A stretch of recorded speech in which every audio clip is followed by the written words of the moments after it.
Hey folks, it's Mr. Markhart here with this bag that you picked up from East High. What is this? Our goal for the egg in the bag is really to be able to provide you guys some hands-on learning while you folks are virtual learning this trimester. So for today, I'm going to open up the bag a little bit, take a peek on what's inside, give a little heads up to what it contains, and then later on, I'll give you folks some information as to the lab instructions that go with this specific bag in creating your very own activated charcoal.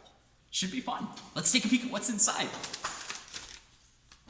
All right, I'll take it off the tops and do the egg bake shake. Oh goodness, might want to be careful. There's a lot of stuff in here. Yeah. What your egg in the bag should have are a couple different things here. First and foremost, we've got your hunk of charcoal. No, folks, you haven't been bad, and this isn't Santa's way to say you get nothing for Christmas. This is going to be what you eventually use to create your activated charcoal. The stuff that will take and purify certain substances, the stuff that you use in aquariums, all that good stuff. It all starts from a piece of charred wood. So you'll have that, put that off to the side. Your hands might get a little black with it, it's okay, it comes off with soap and water. Goodness.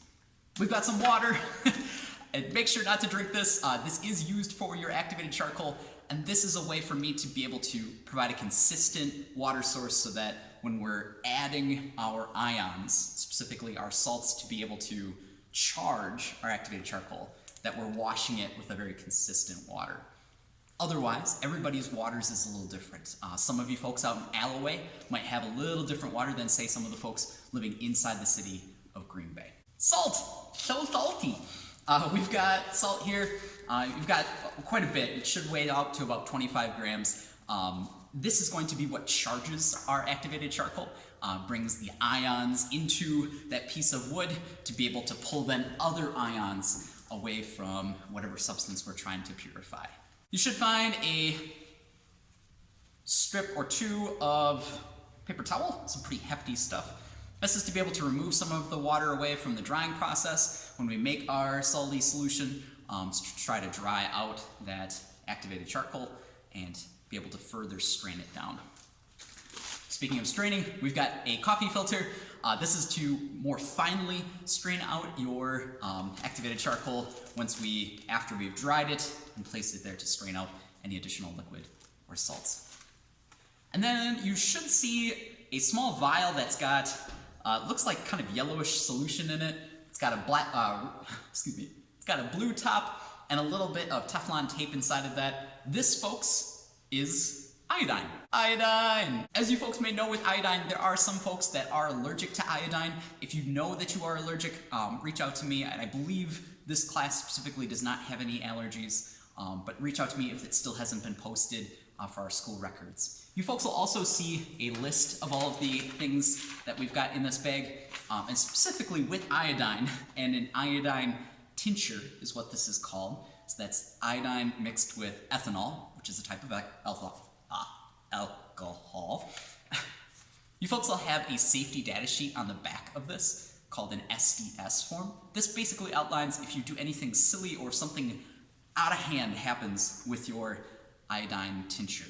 Not a whole lot of crazy things can happen with iodine, but since it is a chemical, it does come with some sort of safety knowledge, telling you, among other things, that this solution is flammable. Go figure, alcohol is flammable. Who'd have thunk?